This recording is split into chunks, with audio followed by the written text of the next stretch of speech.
नहीं रहता है। तो क्या ये धर्म यहाँ पर भी होगा, झारखंड में भी लागू होगा? किससे सवाल? राजीव जी से। क्या एक बार सवाल फिर दोहराएंगे? मुझे लगा आप अशोक जी से पूछ। नहीं, राजीव जी, मतलब अभी आपने देखा 5 राज्यों में चुनाव खत्म हुए, उसमें ये था कि भाई लोकसभा चुनाव के लिए ही गठबंधन था, जो ये इंडी गठबंधन है लोकसभा चुनाव के लिए। लेकिन अगर कहीं किसी राज्य में चुनाव होता है, विधानसभा का चुनाव होता है, तो वहां पर ये गठबंधन काम नहीं करता है। नहीं, तो यहाँ पर स्थिति थोड़ा भिन्न है। चूंकि पिछले विधानसभा पूर्व हमारा यह गठबंधन हुआ था, लोकसभा के भी पूर्व और विधानसभा के भी पूर्व, तो ये हमारा नेचुरल अलायंस है और ये जो लगातार चल रहा है, ये ठीक बात है कि समय और परिस्थिति के अनुकूल राजनीतिक गठबंधन हुआ करते हैं। लेकिन जिस इंडी गठबंधन की बात कर रहे हैं या महागठबंधन की बात आप कर रहे हैं, तो झारखंड के अंदर चुनाव पूर्व का गठबंधन है हमारा और पूरी ताकत के साथ वो लड़ाई लड़ेगा। और स्वाभाविक है, जयराम जी के कथन को भी हम अगर कोट करें तो कांग्रेस पार्टी अगर मजबूत रहेगी तभी हमारा गठबंधन यहाँ मजबूती से काम करेगा और मजबूती के साथ चुनाव लड़ेगा। चाहे गठबंधन में हम लड़े या हम अकेला लड़े, हमारी पार्टी सब गठबंधन के सभी साथियों का, सभी राजनीतिक दल मजबूती के साथ अपने संगठनात्मक गतिविधियों, राजनीतिक गतिविधियों को चलाएगा, तभी जाकर के मजबूती के साथ हम चुनावी राजनीति में जाएंगे। तो इसमें कहाँ कोई है। अच्छा, एक चीज और है अशोक बड़ाई जी, अभी भी क्या नाम है, इन लोग आज इस तरह से भाई पूरा आपने देखा, पूरा घटनाक्रम हुआ, उधर कांग्रेस की तरफ से भाई, इधर आपका कई विधायक नाराज दिखे, उधर सीता सोरेन नहीं आई। लेकिन जो झारखंड में जो एक मजबूत है, मतलब सीता सोरेन भी अपने आप में एक नाम है, बसंत सोरेन भी नाम है, आज वो अगर शपथ उन्होंने ले ली और सीता सोरेन शपथ नहीं ले रही हैं, तो जो उनके कार्यकर्ता हैं, जो उनके और भी जानने वाले हैं, क्योंकि एक विधायक से 2-3 विधायक जुड़े होते हैं, वो भी फिर नाराज होते हैं। तो ऐसे में क्या उनको भी समझाने की कोशिश की जाएगी या फिर ये नाराजगी जो है लोकसभा चुनाव में देखने को मिल जाएगी? आप देखेंगे कि पिछले कुछ दिनों से घटनाक्रम, जो 29 तारीख के बाद जो घटनाक्रम देखने को मिली है, आप देखेंगे कि चंपई सोरेन जी के शपथ या चंपई सोरेन जी के शपथ के समय अपने सीता सोरेन जी उपस्थित थी। एक प्रमुख जब कार्यक्रम चल रहा था उसमें सीता सोरेन जी उपस्थित थी। उनको समझा बुझा के लाया गया कि सरकार के साथ रहना, सरकार के समर्थन करना है, बाकी जो भी अपना पारिवारिक मामला है, जैसा हम लोग को जानकारी है कि बसंत सोरेन जी ने इनिशिएट किया था अपनी भाभी को लाने के लिए। लेकिन आज जब उनके देवर जब शपथ ले रहे थे तो उनकी भाभी नदारद थी।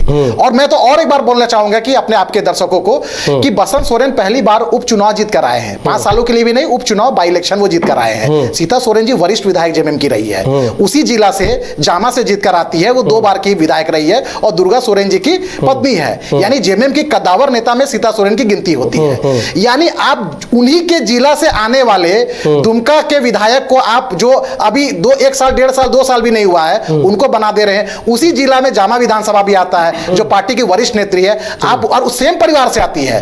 पहला अधिकार उनकी बहू का है, उनकी दुर्गा सोरेन जी की पत्नी का है और वरिष्ठ भी है, और उसके बावजूद उनको जूनियर विधायक को बना दिया जाता है। कहीं ना कहीं मुझे लगता है परिवार के अंदर भी अंतरकलह है और सरकार के अंदर भी अंतरकलह एकदम स्पष्ट देखने को मिल रहा है।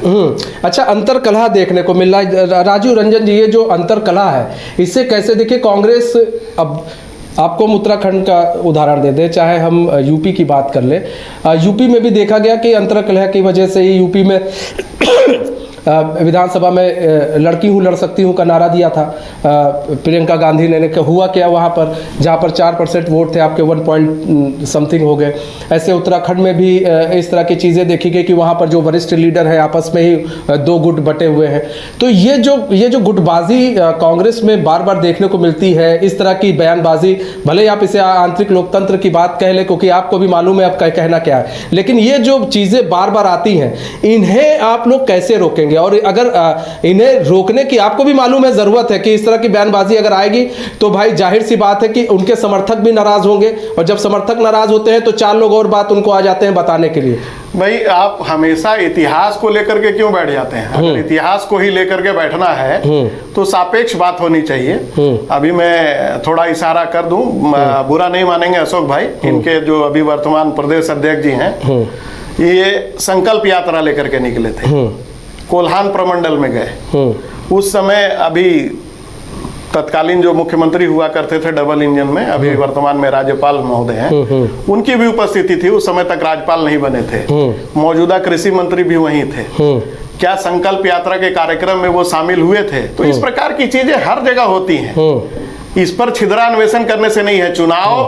चुनावी मुद्दों के आधार पर चुनाव लड़े जाते हैं और हमारे इन विषयों को देखने के लिए हमारा केंद्रीय नेतृत्व, संगठन के प्रभारी तमाम लोग बैठे हुए हैं, इन चीजों पर आकलन कर रहे हैं। आपने उत्तराखंड की चर्चा की, आपने उत्तर प्रदेश की चर्चा की, तमाम जगह इस प्रकार की चीजें होती है। तो ये हर जगह हर दल में होता है, ये कोई नई बात नहीं है, लेकिन उस पर संगठन का नियंत्रण होता है, करता है लोग। कहीं बातें रुक जाती हैं, कहीं बढ़ती हैं, तो उसका नुकसान भी होता है, इसमें कहाँ कोई दिक्कत नहीं। यही चीज मतलब अब कही जाती है कि बीजेपी में यही चीज थोड़ी मजबूत है कि वो जो है संगठन रूप से, संगठनात्मक रूप से काफी मजबूत है, और इस तरह की बातें इसीलिए बीजेपी भले ही अंदर खाने बिल्कुल होता होगा, हम ये नहीं कह रहे नहीं होते। नहीं, ये तो मैं घटना बता दिया आपको। आप अपने आर्काइव से निकाल करके देख लीजिएगा कि बाबूलाल जी जब जमशेदपुर के इलाके में थे, संकल्प यात्रा लेकर के निकले थे, तो दोनों नेताओं की मौजूदगी थी कोल्हान में। उनकी उपस्थिति नहीं हुई थी उस मंच पर, और तब वो राज्यपाल भी नहीं बने थे। अशोक बढ़ाई जी, अब देखिए यहाँ पर तो भाई आप लोग भी क्या दरवाजा खोले रखेंगे? जिस तरह से नाराजगी दिख रही है भाई विधायकों की, तो क्या आप लोगों का अब अगला स्टेप क्या होगा? अब यहाँ पर देखिए, आपने तो एक कार्ड खेल दिया है कि एक एससी के व्यक्ति के साथ अन्याय किया गया है। देखिए, हम तो आपको स्पष्ट कर दूं, और पहले भी मैंने बोला, अभी भी बोल रहा हूं आपके चैनल के माध्यम से आपके दर्शकों को, कि ये लोग देखिए समाज को जोड़ने की बात करते हैं, और हम लोग भी समाज को जोड़ने की बात करते हैं। सबका है इस लोकतांत्रिक व्यवस्था में, जो लोग हैं जो समाज के एकदम पीछे पंक्ति में जो खड़ा है, उस समाज के लोगों को राजनीति के क्षेत्र में किसी न किसी क्षेत्र में उसको आगे लाकर प्रथम पंक्ति में बैठाना है। तो हम लोग राजनीति की बात करें, राजनीतिक दल से जुड़े हुए लोग हैं, तो हम लोग कहीं ना कहीं उस समाज, जो पिछड़े हुए समाज है, दलित की राजनीति करने वाले कई ऐसे लोग हैं। कांग्रेस पार्टी लगातार दलित दलित दलित दलित, अब झारखंड में आते तो आदिवासी आदिवासी आदिवासी, लेकिन दलित को राष्ट्रपति बनाने का काम कौन करती है? भारतीय जनता पार्टी करती है, रामनाथ कोविंद जी के रूप में। जब आदिवासी को अधिकार देने की बात आती है तो क्या कांग्रेस की है? भारतीय जनता पार्टी की है, श्रीमती द्रौपदी मुर्मू के रूप में। तो मैं तो आपको स्पष्ट कर दूं कि ये लोग सिर्फ आदिवासी दलित कार्ड ही चलते रहेंगे, अधिकार देने की बात आएंगे तो अपने हाथ को ये लोग पीछे कर लेंगे। तो ये लोग का चाल और चरित्र स्पष्ट है, और राज्य की जनता आज देख रही है कि आदिवासी समाज को तो इन लोगों ने कुछ किया नहीं, लेकिन जब दलित समाज को भी देने के बारी आया, उनको अधिकार देने के बारी आया, तो दलित समाज को भी इन लोगों ने अन्याय करने का काम किया है। ठीक है राजेश जी, दलित समाज को कौन सम्मान दे रहा है, आदिवासियों को कौन सम्मान देने की बात आती है तो किस प्रकार के संसद के उद्घाटन में बेइज्जत किया जाता है, वो भी झारखंड नहीं पूरे देश की जनता ने देखा है। और रही बात दलित समाज की, तो आज कांग्रेस ने अपने दलित साथी संजय पासवान जी को झारखंड में हाउसिंग बोर्ड जैसे महत्वपूर्ण विभाग का चेयरमैन बनाने का काम किया है। उस विभाग के मंत्री क्यों नहीं बनाए? ऐसे नहीं, आप उस विभाग के मंत्री बना देते। यही तो है, उपहास उड़ाने से काम नहीं चलता है। दलित समाज का मान सम्मान स्वाभिमान और बढ़ता है, एकदम बढ़ेगा। जिस तरह से राष्ट्रपति बने उस तरह से विभाग के मंत्री बनते। आपने बुलावा दिया द्रौपदी मुर्मू को? नहीं, आप बात कर रहे हैं जनजाति समाज के लोग, खिलाफ वोट करने वाले आप लोग हैं। आप बना रहे हैं ना, जब द्रौपदी मुर्मू को आदिवासी समाज की बेटी को राष्ट्रपति पद जैसे दिया जा रहा था, आप उनके खिलाफ वोट करने वाले लोग हैं, संसद चलती है, करने वाले लोग हैं। उद्घाटन से उनको वंचित रखा। कांग्रेस पार्टी को तो आदिवासी समाज के लिए बोलने का अधिकार नहीं है, द्रौपदी मुर्मू के बारे में बोलने का कोई अधिकार नहीं है। आज आदिवासी प्रेम की बात करते हैं, सीएनटी एसपीटी में छेड़छाड़ करने वाले लोग आज आदिवासी हित की बात करते हैं। पैसा कानून किसने दिया? पैसा कानून क्यों नहीं लागू करवाया? इतने लंबे कालखंड तक आपने शासन किया इस राज्य में। आदिवासी प्रेम का छद्म नाटक करना बंद कीजिए। झारखंड के आदिवासी आपकी हकीकत, आपकी सच्चाई को जानते हैं कि जब जब सत्ता में आते हैं आप तो लाठी और गोली चलवाते हैं आदिवासियों के ऊपर। जब इस विषय पे हम लोग चर्चा करेंगे तो पूरे विस्तार से हम लोग आदिवासी विषय पे चर्चा करेंगे। राजीव रंजन जी, यहाँ बार बार ये लोग अब इसी कार्ड को तो लेकर जाएंगे ये कि देखिए एक एससी समाज के नहीं, ये कार्ड राजनीतिक कार्ड नहीं है, राजनीतिक कार्ड ये लोग खेलते हैं। हम लोग तो दलित का अधिकार, हमने तो अमर कुमार बावरी जी को नेता प्रतिपक्ष बनाया है, इनके सरकार में एक दलित आदमी नहीं है। हम उसका जवाब देंगे। पूछेंगे कि कितने मंत्री एससी बने? मंत्री का दर्जा प्राप्त मैंने आपको बता दिया कि दर्जा प्राप्त एससी बने। पूछेंगे तो क्या कहेंगे आप? देंगे ना भाई, हम जवाब देंगे चुनाव के मैदान में। आज ही क्यों देंगे? आज ही क्यों दें? हम आपके इशारे पे तो चलेंगे नहीं, आपके एजेंडे पर तो बात नहीं देंगे जवाब। मैंने पहले ही कहा कि भाजपा का एजेंडा और भाजपा की बात रखने के लिए अशोक बड़ाई जी हैं, उनको अपना काम करने नहीं तो पूछा जा रहा है सर ना कि बताइए ना, हम लोग हम बता देंगे ना, चुनाव के मैदान में बता देंगे। इतनी इतनी बेचैनी क्यों है, इस बेचैनी का सबब क्या है, आपके अंदर इतनी बेचैनी? अरे सर आप ही लोग कहते हैं अभी सर राहुल गांधी घूम घूम के यही न्याय यात्रा निकाल रहे हैं और सर वो बोल रहे हैं, सर वही बोल रहे हैं, इसलिए हम पूछ रहे हैं आपसे। हाँ तो हम तो ना बोलते तो हम ना पूछते सर, हम दे रहे हैं। हमारी क्या गलती है? राहुल गांधी से आप पूछिए, बताइए ना, आप बताइए ना, ओबीसी को अधिकार किसने दिया? हाँ ओबीसी इतने लंबे कालखंड तक इन्होंने शासन देश के प्रधानमंत्री भाजपा ने ओबीसी को बनाया है। ओबीसी केवल एक प्रधानमंत्री, सारा ओबीसी समाज हो गया। सोरेन जी के बारे में यही होता है। संजय पासवान भी हमारा हाउसिंग बोर्ड का चेयरमैन हो गया सब तो अपना उदाहरण आप ही करके ये राजनीति में इस प्रकार का उपहार राजीव रंजन जी देखिए होगी आपके राजीव रंजन बातें मत किया। लेकिन राजीव भाई ये भी तो है ना राजीव जी की समझना पड़ेगा कि अब जब सवाल उठेंगे पूछा जाएगा आपसे कि एससी जवाब तो दे रहा हूं मैं, और जवाब मैं चुनाव के मैदान में भी दूंगा। और झारखंड की जनता इतनी समझदार है, इस प्रकार की नौटंकी के ढांचे में नहीं आने वाली है। लेकिन जब यही राहुल गांधी फिर से मंच पर कहेंगे कि ये बताइए, ये राहुल गांधी कह रहे हैं कि जब यहाँ पर बजट सत्र होता है तो बजट राहुल गांधी के अन्य सवालों पर आपका क्या कहना है? मैंने राहुल गांधी के और भी सवाल उठाए हैं, आप उन सवालों पर क्यों नहीं जवाब देते हैं? आप सर राहुल गांधी सर जो पूछ रहे हैं राहुल गांधी के अन्य सवाल पर राहुल गांधी की बातों से सहमत नहीं है, मतलब आप राहुल गांधी की बातों से सहमत नहीं है, आप राहुल गांधी आप अपने नेता के बातों से सहमत है कि नहीं? आप राहुल गांधी की बातों से सहमत है कि नहीं? राहुल गांधी की बातों से आप सहमत तो मैं आपके चैनल में बैठ करके उसका विरोध करूंगा। नहीं सर, मैं ये कह रहा हूँ राहुल गांधी की बातों से आप सहमत? मैं बिल्कुल सहमत हूँ। तो बस मैं वही कह रहा हूँ, अन्य सवालों का भी जवाब आप दीजिए ना। राहुल गांधी अभी अन्य सवालों का भी जवाब दीजिए ना। मैं वही बोल रहा हूँ, सवालों का भी जवाब दीजिए ना। राहुल गांधी ओबीसी समाज के किसानों पर आपका क्या कहना है? राहुल गांधी जी ने सवाल उठाए, सिर्फ टोकनिज्म। मैंने वही कहा कि चौधरी चरण जी को भारत रत्न दे देने से, डॉक्टर विश्वनाथन को दे देने से उनके सिफारिशों को क्यों नहीं लागू किया जा रहा है? क्यों किसानों के लिए कील कांटे बिछाए जा रहे हैं? उन पर आंसू गैस के गोले चलाए जा रहे हैं।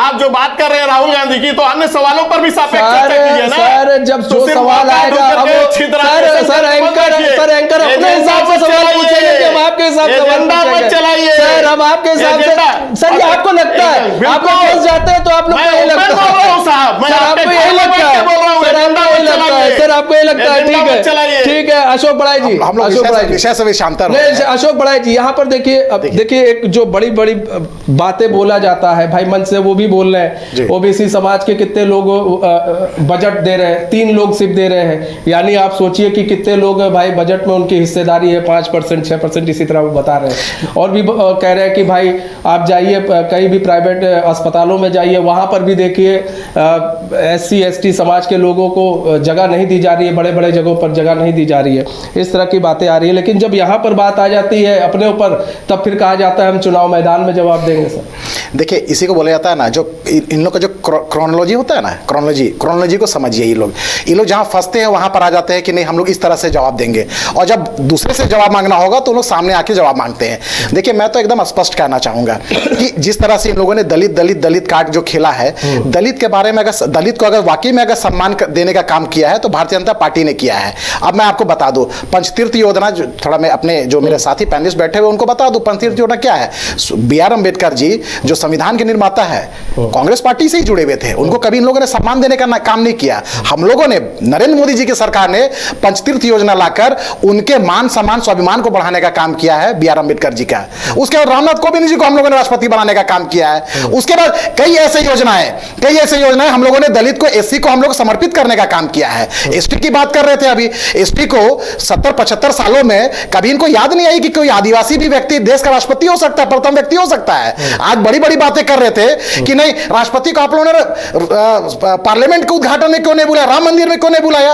अरे उनकी गरिमा होती है, उस लायक बैठाने का काम अगर कोई किया है तो कांग्रेस या कोई NDA अलायंस के लोग नहीं किए हैं, वो भारतीय जनता पार्टी ने किया है। और डंके के चोट में मैं एक आदिवासी समाज से आता हूं और मुझे गर्व है कि भारतीय जनता पार्टी ने आदिवासी समाज की बेटी को भारतीय जनता पार्टी ने उनके मान सम्मान स्वाभिमान बढ़ाते हुए उनको देश का एकल पद, राष्ट्रपति पद जैसे पद देने का काम किया है। कांग्रेस ने उनके खिलाफ में कैंडिडेट देने का काम किया था। अगर नहीं देते, बोलते हैं कि नहीं पहली बार आदिवासी समाज राष्ट्रपति पद के उम्मीदवार है, मेरा समर्थन उनको है, तो आदिवासी समाज इनके पक्ष में इनका गुणगान गाता है। आज उनके खिलाफ वोट करने वाले लोग, उनके खिलाफ में कैंडिडेट खड़ा करने वाले लोग आज आदिवासी हित की बात करते हैं और राष्ट्रपति हित की बात करते हैं। तो ये क्रोनोलॉजी को समझिए आप, ये दोहरा चरित्र और ये दोगलापन जो है ना इन लोगों का, ये साफ दिखता है। इस देश की जनता देख रही है। अभी हम लोग चर्चा कर रहे थे इस राज्य में जो गठबंधन की जो स्थिति है, मैं आपको थोड़ा फ्लैशबैक में लेके जाता हूं। चाईबासा में सबसे ज्यादा विधायक जेएमएम के हैं। आज दीपक बिरुवा जी को इसलिए बनाया गया कि दीपक बिरुवा जी के नेतृत्व में चाईबासा लोकसभा जो है, जहां से गीता कोड़ा जी चुनाव जीत के आती है, सबसे ज्यादा विधायक कोई है तो झारखंड मुक्ति मोर्चा के है, और उन सभी विधायकों का नेतृत्व उस लोकसभा क्षेत्र में दीपक बिरुवा कर रहे थे। दूसरी बात, आप वापस आ जाइए लोहरदगा सीट, जहां पर से कांग्रेस अभी गठबंधन में अपना सीट मांगती है और पहले भी इनके सीट रहा है। उसमें सबसे ज्यादा अगर कोई सीट है तो झारखंड मुक्ति मोर्चा का है। चमरा लिंडा है, भूषण तिर्की है और आपका ये झीगा मुंडा है। तो कुल मिला के कहा जाए कि दोनों लोकसभा क्षेत्र में दीपक बिरुवा जी वहां विधायकों के साथ बैठकर वहां दावा ठोके थे और मीडिया में भी आया था कि ये जेएमएम का सीट है, यहां कांग्रेस को हम लोग देने नहीं देंगे, ये जेएमएम लोकसभा लड़ेगी। उसी तरह से 3 विधायक लोहरदगा लोकसभा क्षेत्र में है, वहां भी इसी तरह का गठबंधन लोग बनाने का काम कर रहे हैं। मैं आपको बता दूं कि इस राज्य में लोकसभा में स्थिति अच्छी नहीं है। ठीक है सर, राजीव रंजन जी, अशोक बड़ाई जी, बहुत बहुत धन्यवाद हमारे साथ जुड़ने के लिए और अपना बहुमूल्य समय हमें देने के लिए। तो देखिए, ये राजनीति है, इसमें आरोप प्रत्यारोप लगते रहेंगे और आज नए मंत्रिमंडल का जो चंपई सोरेन के नए मंत्रिमंडल का विस्तार हुआ है वो तो हो गया है, लेकिन अब देखना होगा कि ये मंत्री कितना काम करते हैं और जो कांग्रेस के विधायक हैं जो नाराज हैं, क्या उन्हें समझा लिया जाएगा, ये भी आने वाला वक्त बताएगा। फिलहाल हमारे इस खास पेशकश में से मुझे दीजिए इजाजत, तो खबरों के साथ बने रहने के लिए देखते रहिए न्यूज़ बाइस को। नमस्कार।